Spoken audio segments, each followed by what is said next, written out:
Okay, so today we've got the man, Mr. Eric Kavelaars at Eric. How you Let's doing? go. Very good, bro. Yeah, just in Paris right now. So I guess you're in Vancouver, right?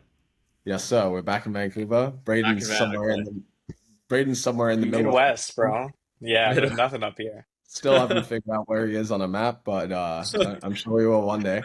But you've been around town the last few months, hey? Yeah, I have. Yeah, I mean, I've kind of been jumping around the map to be honest, map hopping the whole past few years at this point. But I mean, I'm always in and out of Van. But yeah, it's been a good time. So yeah. So where were you when you started? Like how did you get started in the realm of agencies? Yeah, so I mean, at least okay. So a bit of background context. So I got started. First, this was like May 2022, so just like I guess just above 3 years ago, I was like watching, the classic Tate and like Iman Ghazi and Charlie Morgan, um, and then I was in university at the time. I dropped out, and pretty much a week before I was supposed to go back, this around like August 2022, pretty much exactly like 3 years ago to this week essentially, and then I sat my parents down at the dinner table and I told them, guys, I'm dropping out and I'm gonna start like an SMA. And they're like, what the fuck is an SMA? Like, seems like a scam. Like, there's no way you're gonna make money with this. And then I just kept on convincing them. I was like, no, like, there's this guy named like, Charlie Morgan, and he's like an Iman Gods, like they make money with an agency. They're like run ads for local businesses, and uh, and I eventually just convinced them super hard. I guess I was kind of just like decent at sales at that point to convince my own parents, but and then yeah, I just kind of like dropped. I literally just dropped the university. I had a whole entire apartment booked out for a whole entire year, like a lease. Canceled all the flights, got everything sorted, and then just pretty much just went into like a super intense period of my life. Went into monk mode, nightmare mode, I called it, and I pretty much just like ghosted everyone, broke with my girlfriend, didn't see anyone for like 3 months straight, and pretty much just like went all in. I got a course and also got a mentor at the time as well. And then yeah, just pretty much had a bunch of haters. No one was believing me, and then I started making 10K a month after the first 3 months about that, and then started traveling with other people in the space about like 4 or 5 months in, and then yeah, started making like 30K a month within 5 months. I was Charlie Morgan's like most viewed case study, and yeah, that's kind of the whole background context. So I get it was a real estate agency in the real estate. Sorry, it was an agency in the real estate space. I was doing like Facebook ads for realtors. Um, so yeah, that's pretty much it. Cool. So what you were doing Facebook ads, how were you getting customers and clients at the time? Like what did you Honestly, just do? cold calling. Yeah. Yeah. So I actually scaled to 10K mainly with cold calling. I think it was actually Mhm. like actually all my clients from cold calling to 10K. After that, it was a bit of ads as well. And also mainly cold calling, was hiring out tons of cold callers in the space. I was even put up my old like story, my Instagram, just like hiring out cold callers. Like, so I had a few friends cold calling for me as well at the time that were like from high school and university, and then like all in commission. And then yeah, I started running ads on Facebook after that. And then that's essentially how I scaled it up. Um, but yeah, I mean, there's obviously other people now are kind of doing more like cold SMS is very solid right now. Cold calling is always like very good because I feel like it teaches you so many like foundational skills to actually understand the ICP more, get those like fast thinking response skills of like, okay, what do I need to say to actually convince them that won't fumble the whole entire cold call at this point, and actually just like get them over the line enough to actually book in a sales call with me and then close them. So I think it teaches you like a lot. So yeah. Just I think I saw Eric do like a drop my sandwich opener or something like that once. You had a video like that, didn't you? Yeah, actually, I actually made a YouTube video on that. That was really funny. I mean, it actually worked. To be fair, I actually booked that guy, and I mean, that was honestly kind of just like trolling around for YouTube, but it kind of just proves a point where like you could pretty much say anything as long as you have confidence, and it seems like you know what you're doing, and you'll actually book people in. Like I was that gonna was just like a ask. counter interrupt. I was gonna ask, what are the biggest like two or three things you think go into making a good cold call and actually booking a meeting from that? Well, it's mainly just like tonality. Like I feel like if you like come off as like already someone who's like higher than that prospect, then it actually works well compared to you coming off as like someone like lower and trying to like seek their attention. right? So for example, or even just like on their same level. So for example, saying something like, um, hey, like I'm gonna be honest with you, I've never spoken for. I'm actually also a business owner in the Vancouver area. Just want to see if you had like 30 seconds just to chat about a simple business partnership. So like that's immediately getting onto their level. And it's also a huge pattern interrupt because most people who cold call are actually like employees in other businesses, right? But the moment you could actually get on their level immediately is when your open rates are gonna go like your pass rates are gonna like literally shoot up massively. Like I think I had like I honestly don't know the exact number, but it was like insanely high pickup to passer rate. Like it was like 70, 80% actually. When I think it was actually, yeah, it actually was 80%. I remember when I was doing like those kind of lines. Like that was like really solid. Yeah. Cold calling sauce. You're a little Yeah. green, by the way, so I don't know if you can do anything to change it. But I'm a little your green. voice sounds little picture. But so then what are you doing now? Like, do you want to kind of like share the Eric arc over the last couple of years? Yeah. So, I mean, at least like, so the first year was pretty much just only run the agency. After that, I transitioned into helping other people. So just pretty much like mentoring people on the side. And then just like fully transitioned into it and started just pumping out some crazy case studies. Like one of the most famous ones is probably like 0 to 50K months in the first 95 days of them joining. And it's like or I could literally name off like dozens of others as well. But like the main thing is actually just like the mindset shifts because a lot of the clients that come in who I mentor, like they have been trying to make things work for like close to a year and they make like pretty much no money. And then when the first, few weeks of them joining, they hit like 10K weeks or whatever it is. I'm not even trying to sell anything like at all. It's just like I just kind of want to talk about like the actual main differences. I think it's like a very, very interesting topic that you guys can also go into as well. It's like what actually causes that much of a jump, right? Because like people are like literally just essentially just like wasting their life, like trying to scale the agency and getting absolutely they're not wasting their life, but like just running themselves in circles and like they don't know where to like what to do for like literally like a year straight, and then they make that sort of jump. It's like I've always like found it very fascinating trying to like identify what actually causes that. Um, and it's like mainly comes down to a few things. It's obviously like having the right information is like the biggest thing and having the right context. And it's also actually taking action on that information and implementing everything. Because a lot of times, someone might tell you sauce, but you won't actually implement it, which is like the worst thing ever because then you're actually not, like, you're not actually going to scale. But it's also like a third thing is actually just change your self image. Or it's like getting rid of a bunch of subconscious blocks, right? Because I feel like I've also had that myself personally as well. It's like if I have a bunch of like subconscious blocks to a specific thing and I have more like pain attached with actually getting there and more pleasure or like good feelings attached with staying at a certain level, then like obviously you're not going to fucking make a change. And it's like, first of all, you have to identify that in the first place and then obviously do things to change that, right? But there's so many times where people are just way too comfortable in the current situation, but they don't realize that like they're just no matter how hard they try, they're always gonna be subconsciously self-sabotaging and like constantly just staying in their old self. And that's like honestly like one of the biggest things that holds people back. It's just like they don't they're not actually aware of the unconscious, I would say.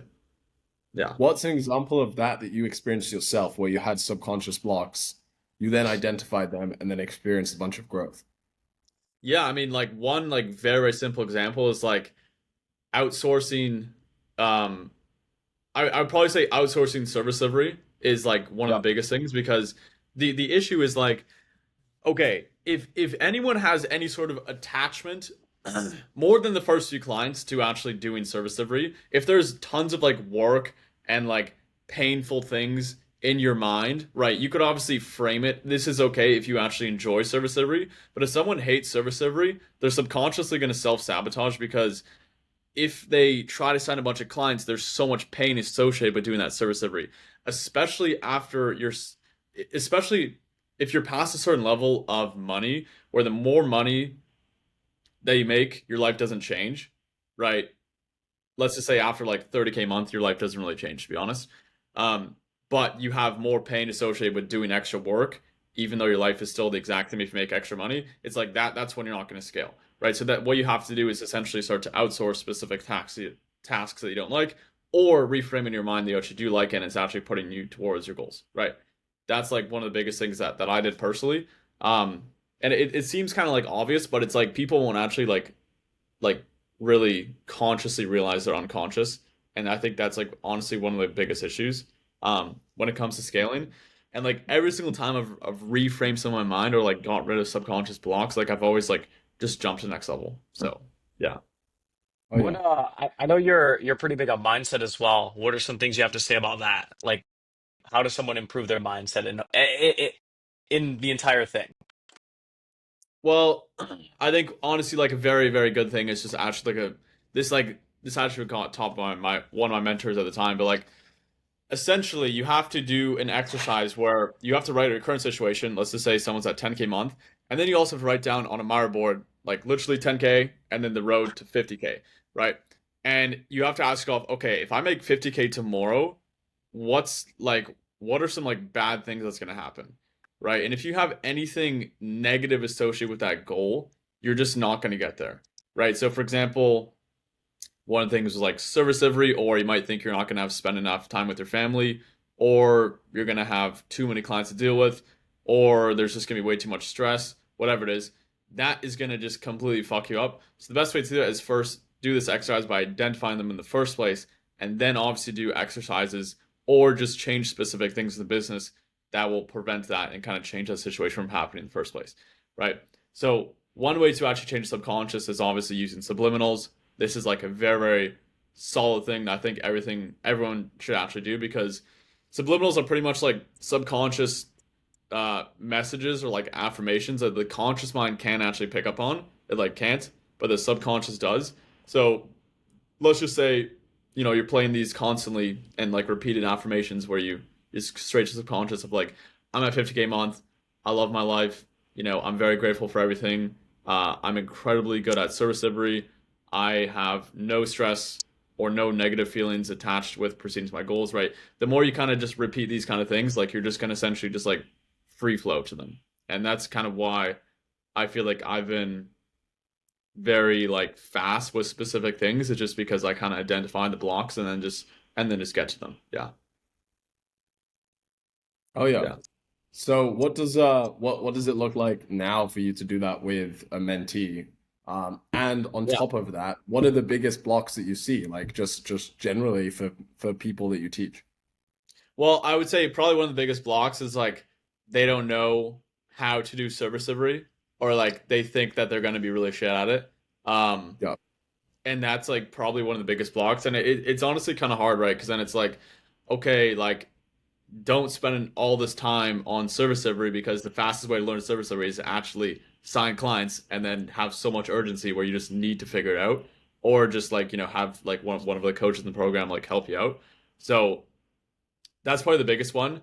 I mean, like, or just people having like literally just like more negative feelings associated with hitting 10K a month. Like one of the guys said, like, oh, it's just gonna be like too much stress to deal with all the clients and stuff like that. And it's like you're just never gonna get there. It's like no matter how hard you try consciously, if you want that so bad, like you're just not gonna get there. So it's like, that's like probably like one of the biggest things I've found. And yeah, I think just the best way to do it is just identify by doing the exercise or just any other exercise where you're able to just like really just like map out and kind of even just meditate on it and just actually understand like okay, like what are my subconscious drivers, like why am I just stagnant, like what's actually holding me back. Like I think a big part of success is actually having the self-awareness to identify your own bottlenecks, because if you can't do that you're just going to essentially just be blind to all your bottlenecks. You won't actually understand what's holding you back because I think the biggest thing of scaling is literally just fixing a bunch of problems, you know mini problems to get to the main goal. But if you can't actually identify those mini problems, then you're not going to get to the goal in the first place. So it's like I think that's a huge component of success as well. Love it. Dope, dude. So when you were when you were scaling your agency originally, what became the biggest lever for you for growth? Was it getting over fear of cold calling? Was it getting better at cold calling? Was it hiring cold callers? Was it Definitely figuring out hiring. what service delivery looked like? Yeah, I mean, definitely hiring. I made a huge mistake of not hiring. Like, I don't think I actually hired anyone until I was past 10K month, which was like kind of kind of like bad looking back at it to be honest, because I feel like I could have got so much more progress. Also, another massive mistake was like not starting ads earlier. I feel like everyone in the industry has this like common belief of like, okay, like only do ads after you're at 10K a month, which is like literally like such a bad belief to have because I've had so many clients who've been literally at zero and they just turn ads on and within the next like week they hit like a 10K week. So it's like, Right. but you have to be careful with that because if you're not good at sales, then you're just gonna be burning money. So I'll only really allow like one of my clients to do that if they're actually decent at sales enough and they actually have enough confidence. Um, but besides that, I mean, honestly, like that's definitely a mistake I did as well. Like just not hiring early enough, not running ads early enough.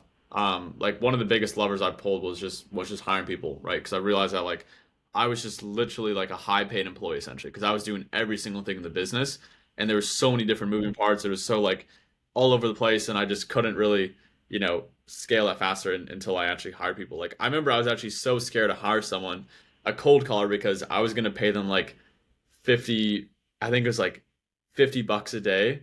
And I think which was like whatever it was, like I think $5 per hour at the time compared to like pay per appointment because I viewed that as like less risk in my mind, pay per appointment. But end of the day, like I definitely wish I made that higher, even though it was like very like small, but it's like that could have done a lot. Just having like a full time cold caller just going ham. Yeah. You Early said on. Go for it, Brayden. real quick on that. You said don't you wouldn't recommend any of your mentees to go into ads until they're good at sales.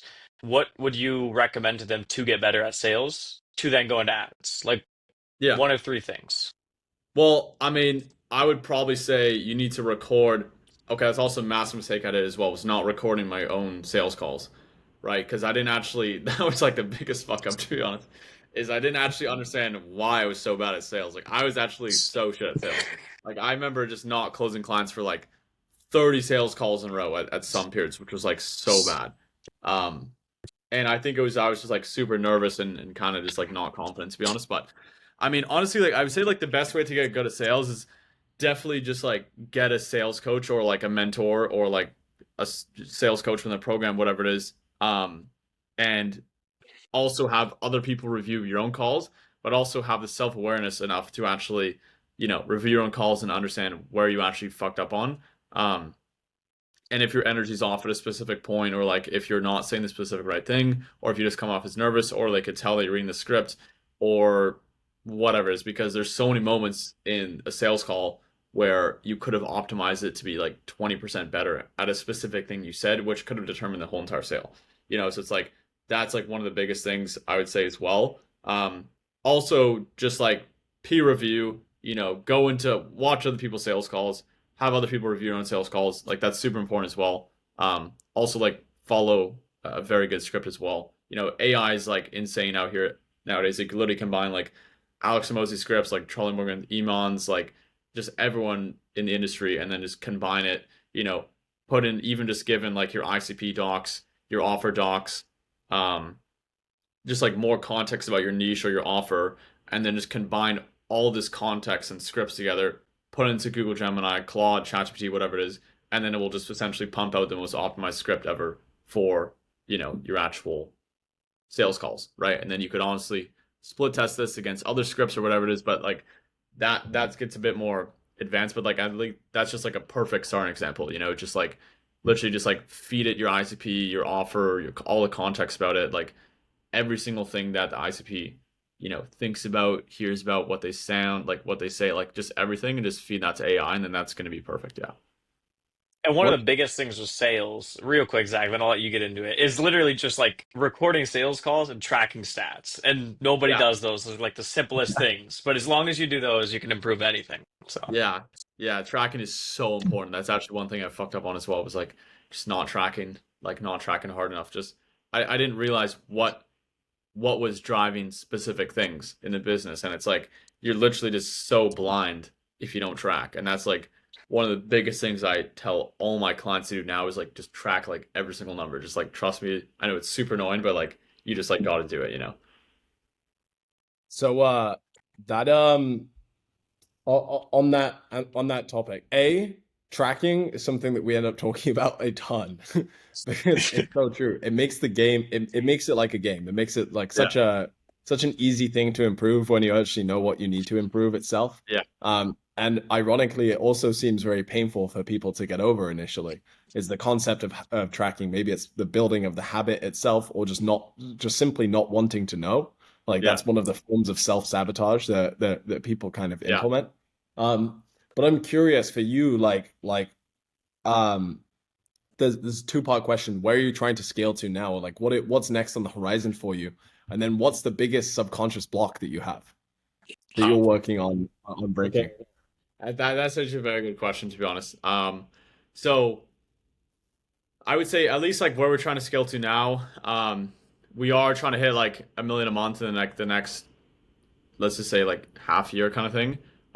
That is like a very, very big goal, and everyone on the team is pretty onto it as well. Like I think we're honestly we should hit it. We'll see. Um, just looking based off like other people's numbers and competitors, I actually probably shouldn't. I'm not gonna say the exact name, but like there's one specific offer in the AI agency space that's doing 10 million a month, and and I'm not gonna say the name, but like they were doing like a few hundred K a month, like literally like a few months ago. So it's like Yeah. that just shows the potential of the space. It's just Hmm. identifying, okay, like what's the actual difference between me and them, and then Hmm. closing those gaps and then just matching that. It's like I really don't think it's that deep. Once you kind of Hmm. just believe anything's possible, which sounds very cliche, but it's very true. Then you could essentially just do anything you want. It's like that's the biggest thing. It's just more about implementing the right systems, fixing a bunch of small problems. Like I feel like now we're just fixing constantly just like small problems, like issues with like show rate, close rate, stuff like that. And we're fixing those. They're all pretty much fixed, so it should be honestly pretty easy to do. But yeah, I mean that's kind of like the next goal. I realize there's so many different levels of the game. The past 3 years, I was kind of just like fucking around and being a bit too comfortable, I guess. But now it's actually time to just you know fully lock in and realize that like you only have one life, and I don't want to be on my deathbed and thinking like fuck, I should have pushed way more harder, but I didn't. It's like I feel like that's the most like painful thing ever, to be honest. Yeah.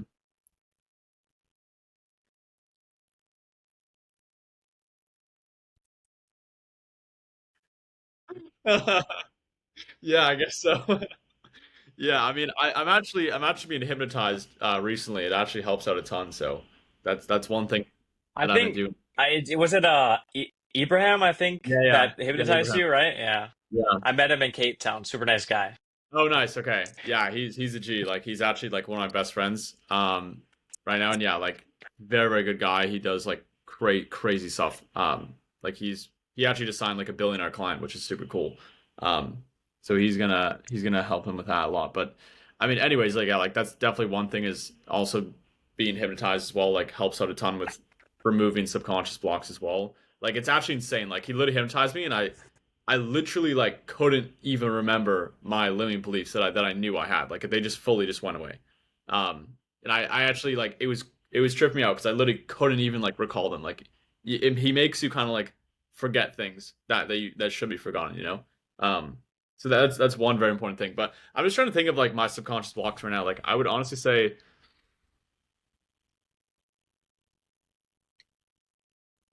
mm, I don't know. Like there are a few. Um, I would say some actually come from high school. Like I don't know, like when I was in high school, I feel like I was obviously like not like that smart at school, but the more people that call you like stupid or something like that, that kind of just like ingrains in your mind, and then you kind of like you know go just like your subconscious kind of just like makes you more dumb kind of thing, just because that's kind of what you're fed. So I mean, I've obviously like pretty much fixed a lot of that stuff, and I'm already feeling like just way more sharper, like just way more smart already. So that's one cool thing. But I don't know, like I honestly at this point in mine, I've done so much training on it that I don't really feel like I have any too many subconscious blocks. I think everyone does. End of the day, like limiting beliefs. Like you could be at 10 million a month like tomorrow, but it's like you're not. It's like or even like Elon Musk has a limiting belief of like not getting to the next level, probably whatever's. But I think like generally speaking, I don't really have too many more. It's more just about implementing things and just taking massive action and just having more urgency, I think, is the biggest thing. Is just more urgency, to be honest, right now. Yeah.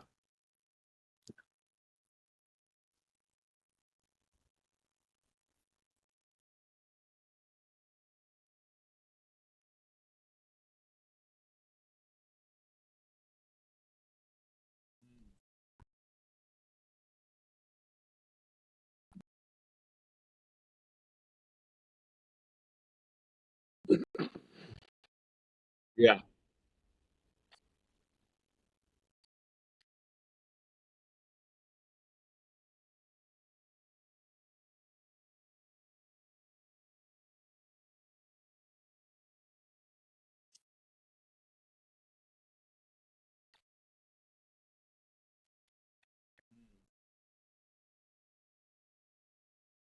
Wow.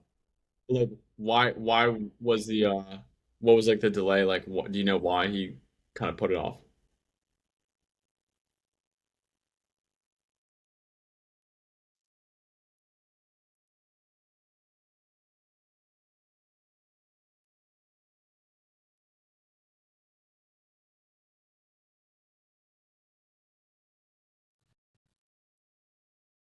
Yeah.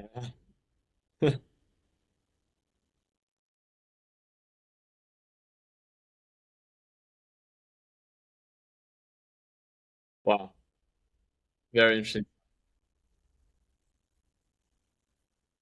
Yeah, just like yeah, I mean probably just Instagram, so just like Eric on Instagram. Also YouTube as well. Just Eric Kavelaars.